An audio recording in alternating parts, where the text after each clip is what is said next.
Hey everybody, welcome back to learn to complete. My name is Hardev Singh Thakur और आज हम जिस टॉपिक की बात करेंगे वो है एमसीक्यू सीरीज की 7th वीडियो।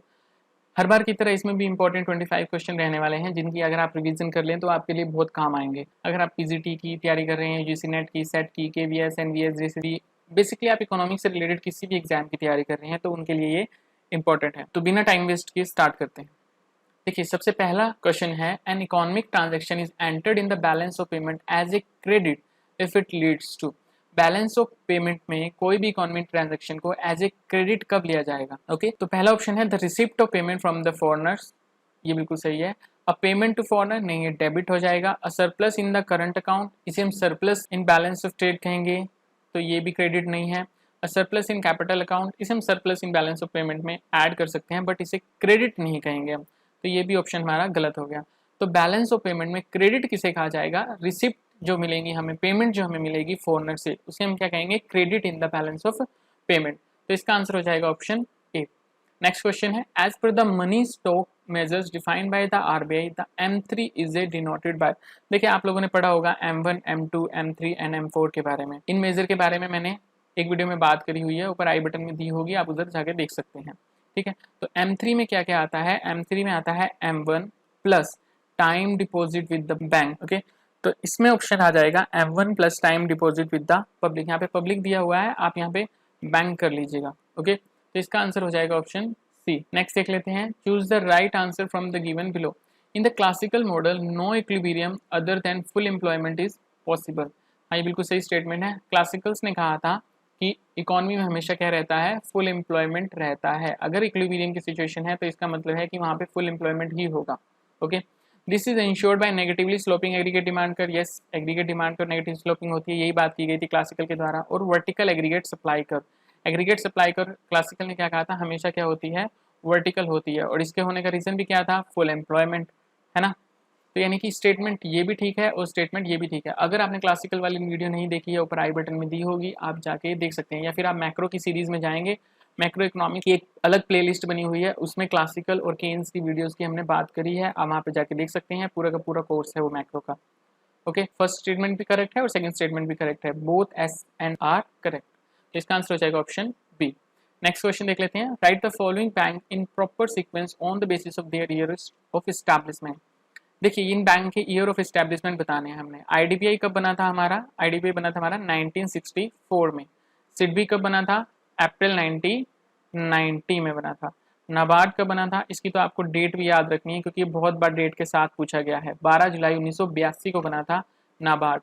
ओके, और इसके बाद है नेशनल हाउसिंग बैंक। एनएचबी की फुल फॉर्म है नेशनल हाउसिंग बैंक। ये कब बना था? 1988 में। तो अगर आप इसको लगाएं सीक्वेंस ऑर्डर में, पहले नंबर पे ये आएगा, दूसरे पे हमारा नाबार्ड आएगा, तीसरे पे हमारा नेशनल हाउसिंग बैंक आएगा और चौथे पे हमारा सिडबी आएगा। तो यानी कि 1 3 4 2 1 3 4 2 1 3 4 2, इसमें भी नहीं है, ये भी नहीं है, ये भी नहीं है और ये भी नहीं है।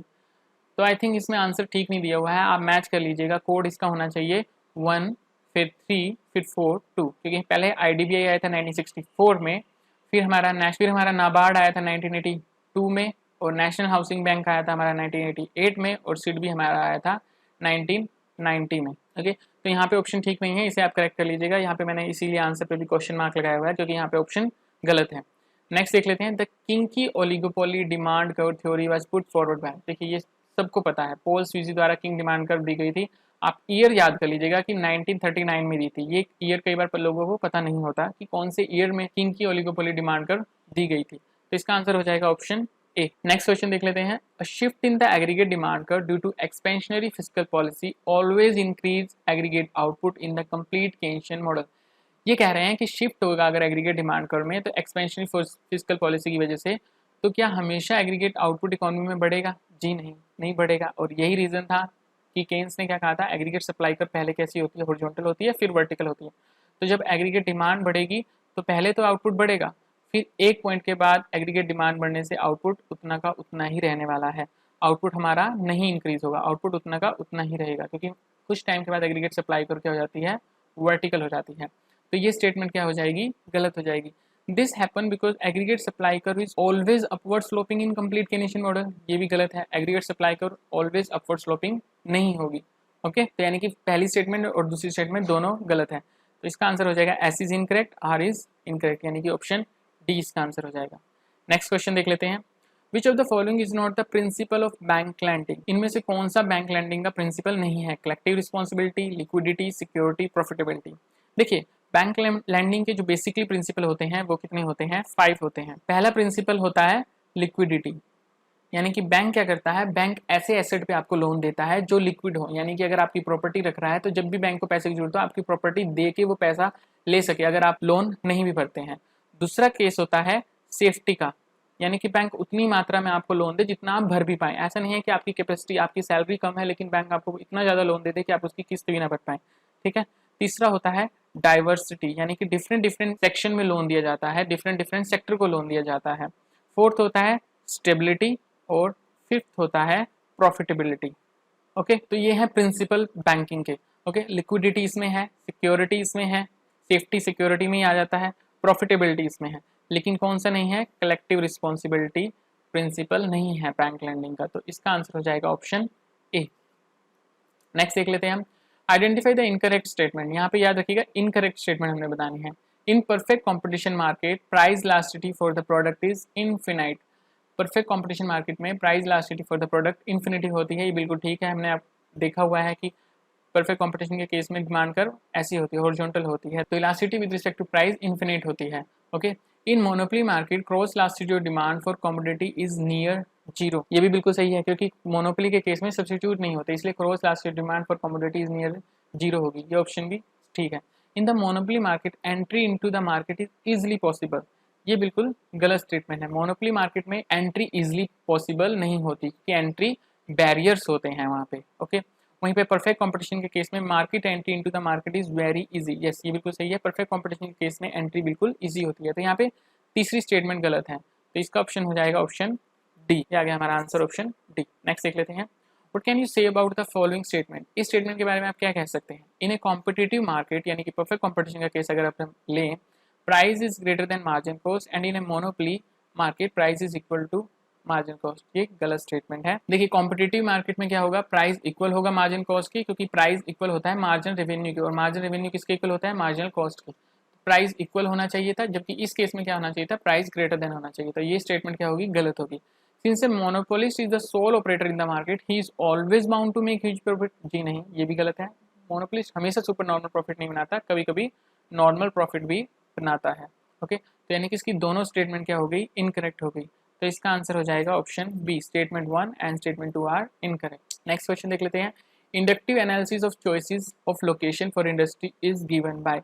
देखिए ये जो होते हैं ना कुछ क्वेश्चन फैक्चुअल क्वेश्चन होते हैं, ये आपको हमेशा याद करने पड़ते हैं। ठीक है, ये फैक्चुअल क्वेश्चन है, इसे याद रख लीजिएगा। कोई भी अगर क्वेश्चन आता है कि कौन सी थ्योरी कौन से राइटर के द्वारा दी गई थी, अगर आपको थ्योरी के बारे में नहीं भी पता तो आपको पता होना चाहिए कि वो थ्योरी दी किसके द्वारा गई थी। ओके, कई बार वो क्वेश्चन हम अटैम्प्ट ईजिली कर पाते हैं फिर। तो फैक्चुअल क्वेश्चन जो है उसका आप स्क्रीनशॉट लेके रख लीजिएगा, ताकि आप कभी भी एग्जाम से पहले उसकी रिवीजन कर सकें।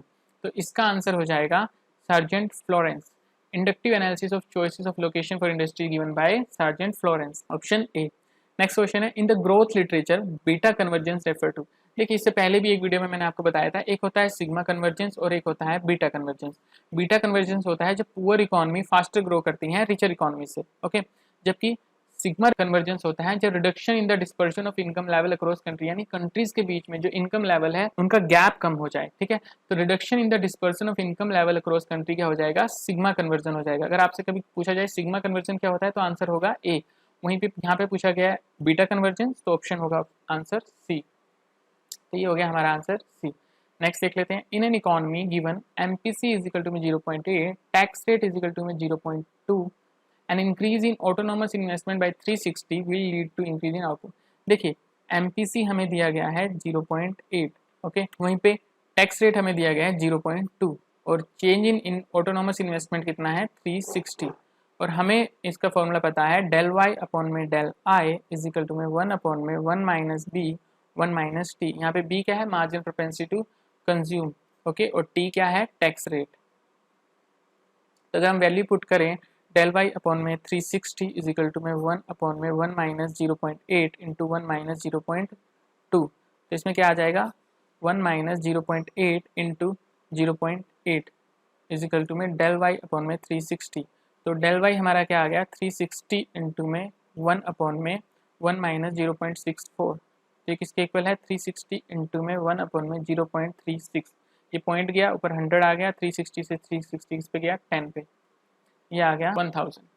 तो इसका आंसर हो गया ऑप्शन बी आंसर। तो क्या आ जाएगा ऑप्शन बी आ जाएगा इसका आंसर। नेक्स्ट क्वेश्चन देख लेते हैं। What can you say about the following statement? The green revolution in India led to rapid growth in the production of wheat and maize. Green revolution जो India में आया था उसने व्हीट और मेज की प्रोडक्शन इंडिया में बहुत इंक्रीज कर दी थी। ये स्टेटमेंट बिल्कुल ठीक है। The green revolution led to wide disparity of income in rural India. Rural India में इनकम के बीच में बहुत गैप आ गया था ग्रीन रेवोल्यूशन के वजह से। ये भी स्टेटमेंट बिल्कुल ठीक है। क्या हुआ था ग्रीन रेवोल्यूशन के बीच में जो मार्जिनल फार्मर थे और जो बड़े फार्मर थे उनको तो हो गया था बेनिफिट, और जो छोटे फार्मर थे उनको इतना फायदा नहीं हुआ। ठीक है, तो बड़े फार्मर है उनके पास बहुत पैसा आके इकट्ठा हो गया, जब छोटे फार्मर है वो गरीब के गरीब रह गए। ठीक है, तो इसका मतलब है कि स्टेटमेंट 1 एंड स्टेटमेंट 2 दोनों ठीक है। Statement 1 is correct, statement 2 is incorrect. नहीं, both statement 1 and statement 2 is incorrect, गलत। Both statement 1 is incorrect, no, statement 1 and statement 2 are correct, यानी कि इसका आंसर हो जाएगा ऑप्शन डी। नेक्स्ट क्वेश्चन देख लेते हैं। In the context of social development GER suggest. GER का मतलब होता है ग्रोस एनरोलमेंट रेशियो। देखिए ग्रोस एनरोलमेंट रेशियो क्या होता है, अगर किसी भी फील्ड में आप निकाल रहे हैं, माने प्राइमरी सेक्टर में निकाल रहे हैं, सेकेंडरी सेक्टर में निकाल रहे हैं, कितने बच्चे पढ़ते हैं, तो ग्रोस एनरोलमेंट रेशियो क्या होता है एनरोलमेंट इन प्राइमरी लेवल, यानी कि कितने बच्चे प्राइमरी लेवल पे एनरोल हुए हैं। अगर हम प्राइमरी लेवल पे निकाल रहे हैं, अगर आप सेकेंडरी लेवल पे निकाल रहे हो तो सेकेंडरी लेवल लिखेंगे यहाँ पे। ठीक है, एनरोलमेंट इन प्राइमरी लेवल यानी कि कितने बच्चे की पॉपुलेशन जो है वो प्राइमरी लेवल में इनरोल हुई है। और इसके बाद लिखते हैं हम population of official age of group for primary level, यानी कि कितने बच्चे जो हैं एनरोल हुए हैं। मान लीजिए 100 की पॉपुलेशन है हमारे पास, जो किस एज ग्रुप में है, प्राइमरी लेवल में जो बच्चे होने चाहिए उस एज ग्रुप में हमारे पास 100 बच्चे हैं, लेकिन उन 100 बच्चों में से सिर्फ 40 बच्चे एनरोल हुए हैं। तो ग्रोस एनरोलमेंट रेशियो क्या आ जाएगी 40 अपॉन में 100 यानी कि 0.4 आ जाएगी। ओके, ये 100 पॉपुलेशन क्या है, वो पॉपुलेशन जो ऑफिशियल एज ग्रुप में है, यानी कि प्राइमरी लेवल में जो एज ग्रुप होना चाहिए उस एज ग्रुप में जो पॉपुलेशन है। मान लीजिए 100 बच्चे उस एज ग्रुप के अंदर आते हैं जो प्राइमरी में होने चाहिए, लेकिन एनरोल प्राइमरी में कितने हैं, सिर्फ 40 हैं। तो gross enrolment ratio for primary हो जाएगा 0.4। इसी तरह हम सेकेंडरी में निकाल लेते हैं gross enrolment ratio. Okay, next तो इसका आंसर हो जाएगा ऑप्शन ए। नेक्स्ट देख लेते हैं। The Agmark seal for the farm product is to ensure. Agmark की जो सील लगती है हमारे फार्म प्रोडक्ट्स पे, जो भी हम फार्म के प्रोड्यूस करते हैं उनके जो प्रोडक्ट बनते हैं उस पर एगमार्क की सील लगती है। वो किस लिए लगाई जाती है, वो लगाई जाती है हमारी लॉन्ग लाइफ ऑफ प्रोडक्ट नहीं, रीजनेबल प्राइस नो, ये लगाई जाती है ग्रेडिंग और स्टैंडर्डाइजेशन। क्या करते हैं वो ग्रेड देते हैं प्रोडक्ट को और स्टैंडर्डाइजेशन देते हैं, इसलिए वो सील लगाई जाती है। इसका आंसर हो जाएगा ऑप्शन डी। नेक्स्ट है global competitiveness index 2016-17 India stood at. देखिए 16-17 में इंडिया था 39 पोजीशन पे, लेकिन मेन जाने वाली बात है कि 2021 में इंडिया ग्लोबल कॉम्पिटिटिवनेस इंडेक्स में कितने नंबर पे था। देखिए 2021 वाली जो रिपोर्ट आई थी उसके हिसाब से इंडिया था 43rd नंबर पे। ओके, अब आपको ये बताना है कि जो ग्लोबल कॉम्पिटिटिवनेस इंडेक्स रिपोर्ट है ये पब्लिश कौन करता है, कौन सा इंस्टीट्यूट इसे पब्लिश करता है, ये आपने कमेंट सेक्शन में बताना है। तो इसका आंसर हो जाएगा ऑप्शन बी, यानी 2016-17 में किस रैंक पे था इंडिया, 39 पे था, 2021 में 43rd पे था। नेक्स्ट देख लेते हैं। इन 1999 रंगाराजन कमेटी रिपोर्ट, यहाँ पे हमने करेक्ट स्टेटमेंट बतानी है, regarding software export was submitted to the government. देखिए रंगाराजन कमेटी जो आई थी, रंगाराजन कमेटी एक 1993 में आई थी और एक आई थी 2012 में। जो 1993 वाली थी वो थी डिसइन्वेस्टमेंट से रिलेटेड। ओके, और ये थी हमारी पॉवर्टी से रिलेटेड, पॉवर्टी की कैलकुलेशन करने से रिलेटेड। तो ये दोनों ही एक 1993 में आई थी और एक 2012 में आई थी। अब ये पता नहीं कौन सी रंगाराजन कमेटी की बात कर रहे हैं, तो 1999 में तो नहीं आई थी कोई भी रंगाराजन कमेटी। ओके, तो ये ऑप्शन हो गया हमारा गलत। 1971 Sukhamoy Chakravarty committee report regarding RRBs was submitted to the government. देखिए सुखमोय चक्रवर्ती कमेटी रिपोर्ट आई थी 1982 में, और ये किससे रिलेटेड थी, मॉनेटरी सिस्टम से रिलेटेड थी। तो ये ऑप्शन भी हमारा गलत हो गया। 1969 एसदत्त committee report regarding industrial licensing was submitted to the government. ये ऑप्शन बिल्कुल सही है। एसदत्त कमेटी रिपोर्ट 1969 में सबमिट की गई थी और वो किसके रिगार्डिंग थी, इंडस्ट्रियल लाइसेंसिंग से रिलेटेड थी। और RK हजारी कमेटी की रिपोर्ट आई थी 1985 में नहीं, 1982 में आई थी, और ये भी लाइसेंसिंग से रिलेटेड ही थी। ठीक है, तो ये भी ऑप्शन गलत हो जाएगा। इसका ऑप्शन कौन सा ठीक है, ऑप्शन थर्ड, यानी कि डी आंसर हो जाएगा इसका। नेक्स्ट क्वेश्चन देख लेते हैं। Exchange rate quoted in foreign exchange transaction specifying A future transaction rate. देखिए जब भी आपको दिख जाए कि हम फ्यूचर ट्रांजेक्शन की बात कर रहे हैं तो वहाँ पे चुपचाप आप फॉरवर्ड एक्सचेंज रेट लगाएगा। स्पॉट एक्सचेंज रेट होता है करंट से रिलेटेड, जब हम फ्यूचर की बात कर रहे हैं तो वहाँ पे फॉरवर्ड एक्सचेंज रेट इसका आंसर आएगा। तो इसका आंसर हो गया ऑप्शन बी। नेक्स्ट देख लेते हैं। Assured profit is involve in. देखिए अश्योर्ड प्रॉफिट किस में इन्वॉल्व होता है, वो इन्वॉल्व होता है आर्बिट्रेज में। आर्बिट्रेज में हम क्या करते हैं कि मान लीजिए एक ए मार्केट है, यहाँ पे बी मार्केट है, यहाँ पे फॉरेन करेंसी की वैल्यू क्या है, यहाँ पे फॉरेन करेंसी का प्राइस क्या है, कम है, यहाँ पे फॉरेन करेंसी का प्राइस ज़्यादा है, तो हम क्या करते हैं यहाँ से करेंसी खरीदते हैं और यहाँ पे बेच देते हैं, ठीक है। इसीलिए यहाँ पे अश्योर्ड प्रॉफिट होता है। प्रॉफिट क्या होता है यहाँ पे, अश्योर्ड होता है, इसीलिए इसे हम आर्बिट्रेज कहते हैं। हैजिंग किसे कहते हैं, हैजिंग होता है आपने फॉरेन एक्सचेंज रिस्क को कवर करना, लॉस को कवर करना। हमारी नॉर्मल लाइफ में भी हम हैजिंग करते हैं, जैसे कि हम इंश्योरेंस करवाते हैं अपना, उसे भी हम क्या कहते हैं, हैजिंग ही कहते हैं। ओके, इसके बाद होता है स्पेकुलेशन। स्पेकुलेशन एक तरीके से गैस होता है, और स्पेकुलेटर आपने फॉरेन मार्केट में देखे होंगे, 4 टाइप के स्पेकुलेटर के बारे में आपने सुना होगा, बियर, बुल, स्टैग या फिर लेम डक। ये क्या होते हैं, स्पेकुलेटर होते हैं फॉरेन एक्सचेंज मार्केट में। और बार्गेनिंग के बारे में आपको पता ही है, तो इधर हो जाएगा इसका answer option B. Assured profit किस में होता है, आर्बिट्रेज में। नेक्स्ट देख लेते हैं। Which is the correct descending order of sugar producing country in the world. देखिए sugar producing country in the world में इंडिया, क्यूबा और ब्राजील जो है घूमते रहते हैं आगे पीछे। ओके, तो यहाँ पे मेनली जो है इंडिया पहले नंबर पे ही होता है या ब्राजील पहले नंबर पे होता है, ठीक है। अब यहाँ पे आप देख सकते हैं पहले नंबर पे रशिया तो नहीं है, या इंडिया होगा, लेकिन रशिया ब्राजील से आगे नहीं हो सकता। ओके, यहाँ पे भी रशिया इंडिया से आगे नहीं हो सकता, तो सबसे ज्यादा प्रोडक्शन या तो इंडिया होनी चाहिए या ब्राजील होना चाहिए। तो इसका आंसर हो जाएगा ऑप्शन डी। आपने डिसेंडिंग ऑर्डर में बताना है, यानी कम से ज्यादा में बताना है। रशिया ज्यादा हो नहीं सकता इंडिया से, इंडिया ज्यादा है लेकिन रशिया ब्राजील से ज्यादा नहीं हो सकता, क्योंकि ब्राजील, रशिया और क्यूबा ये आगे पीछे होते रहते हैं। ओके, तो इंडिया और ब्राजील ही हैं जो मैक्सिमम पहले और दूसरे नंबर पे होते हैं। तो इसका आंसर हो जाएगा ऑप्शन डी। नेक्स्ट क्वेश्चन देख लेते हैं। According to census 2011 the median age of India population was. देखिए सेंसस 2011 के हिसाब से इंडिया की मीडियन एज कितनी थी, 24 थी। 2011 के सेंसस से रिलेटेड बहुत इंपॉर्टेंट वीडियो हमने करी थी, जिसका लिंक आई बटन में दिया है। और इसके अलावा अगर आप यूट्यूब पे भी सर्च करेंगे census 2011 by learn to compete, तब भी आपको आ जाएगा। सेंसस 2011 याद करना बहुत जरूरी है अगर आप कोई भी कॉम्पिटेटिव एग्जाम देने वाले हैं। क्या रीजन है इसका, क्योंकि एक तो सेंसस होने वाला है 2022 में, जो उससे रिलेटेड है ये। क्योंकि अगर आप सेंसस वाले ईयर में चल रहे हैं, अगर सेंसस होता है चाहे नहीं होता है, लेकिन उससे रिलेटेड क्वेश्चन आने के चांसेस बढ़ जाते हैं। तो अभी हमारे लिए कौन सा डाटा इंपॉर्टेंट है, सेंसस 2011 का। इवन अगर न्यू सेंसस भी हमारे पास आ जाता है तब भी डाटा इंपॉर्टेंट होगा। किसके लिए, कंपैरिजन में वो आपसे क्वेश्चन पूछेंगे फिर, ठीक है, कि 2011 से लेकर 2022 में क्या चेंज आया। तो 2011 के सेंसस की रिपोर्ट आपको पक्का पता होनी चाहिए कि क्या क्या उसमें दिया गया था। तो सेंसस 2011 से रिलेटेड जो वीडियो है उसे जाके जरूर देखिएगा। अब यहाँ पे इसका आंसर हो जाएगा ऑप्शन 1, यानी कि 24। Median age of India population was 24। Next question देख लेते हैं। Which one of the 5 year plan in India emphasis on cooperative federalism. देखिए कोऑपरेटिव फेडरलिज्म को एम्फेसिस किया गया था 9th 5 ईयर प्लान में। कोऑपरेटिव फेडरलिज्म को हम मार्बल केक फेडरलिज्म भी कहते हैं, मार्बल केक फेडरलिज्म भी कहते हैं। बेसिकली इसमें होता क्या है कि सेंटर और स्टेट क्या करते हैं, मिल के काम करते हैं, ठीक है। तो इसका आंसर हो जाएगा ऑप्शन बी। नेक्स्ट क्वेश्चन क्या है, the golden rule of fiscal policy refer to borrowing made by the government for investment. देखिए golden rule of fiscal policy क्या कहता है कि हम जो भी बोरोइंग कर रहे हैं वो बोरोइंग हमारी फ्यूचर जनरेशन के लिए होनी चाहिए, यानी कि वो बोरोइंग हमारी इन्वेस्टमेंट के लिए होनी चाहिए, ना कि हम करंट एक्सपेंडिचर के लिए वो बोरोइंग करते रहें।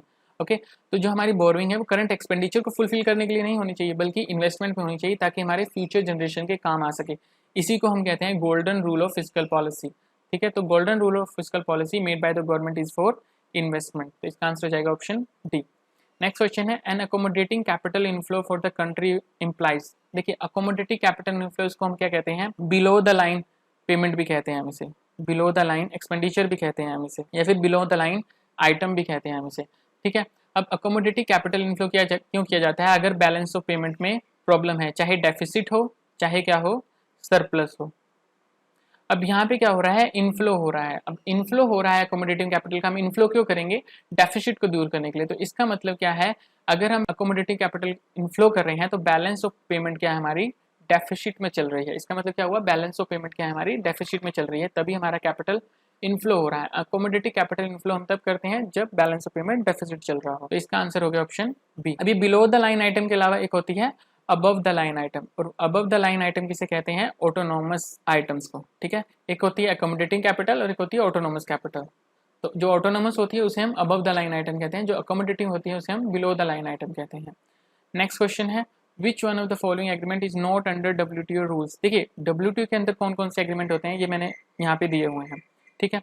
ये सारे एग्रीमेंट WTO के अंडर हैं। पहला एग्रीमेंट है agreement on trade related aspect of intellectual property right, trade related aspect of intellectual property right, TRIPS कहते हैं इसे हम, ठीक है। Agreement on trade facilitation, agreement on trade in civil aircraft, agreement of communication and service agreement, general agreement, information technology agreement, multilateral agreement on agriculture, anti dumping, custom valuation, GATT 1947, import licensing, pre shipment inspection, rules of origin, safe guards. तो ये सारे अलग अलग agreement हैं जो बदल बदल के क्वेश्चन पेपर में आते रहते हैं, ठीक है। तो सबसे इंपॉर्टेंट जो है वो एग्रीमेंट ऑन एग्रीकल्चर होता है, मैं आपको बता दूं ये बहुत इंपॉर्टेंट होता है। तो हमसे पूछा गया है कि WTO के अंदर कौन से नहीं आते। एग्रीमेंट ऑन एग्रीकल्चर आता है, यस आता है, कहाँ पे है, ये है agreement on agriculture. Multilateral agreement on trade in goods, और गुड्स में क्या है, agriculture, okay. Agreement on rules of origin, ये चेक कर लेते हैं हम। Agreement on rules of origin, ये आ गया रूल्स ऑफ ओरिजिन, यहाँ पे देख सकते हैं। तो ये आ गया agreement on rules of origin, तो ये भी सही है। Agreement of trade related intellectual property right, इसकी बात हमने स्टार्टिंग में की थी, ट्रिप्स की, ट्रिप्स कहते हैं इसे, तो ये भी हमारा आ जाता है। तो कौन सा नहीं आता, agreement on trade related outsourcing, ये आउटसोर्सिंग वाला नहीं आता WTO के एग्रीमेंट्स के अंडर। तो इसका आंसर हो जाएगा ऑप्शन डी। तो ये थे 25 इंपॉर्टेंट क्वेश्चन। आई होप आप लोगों को समझ में आ गए होंगे। फिर भी कोई कंफ्यूजन है please right us in the comment section given below. मिलते हैं नेक्स्ट वीडियो में, तब तक बी सेफ, कीप लर्निंग। जय हिंद, धन्यवाद।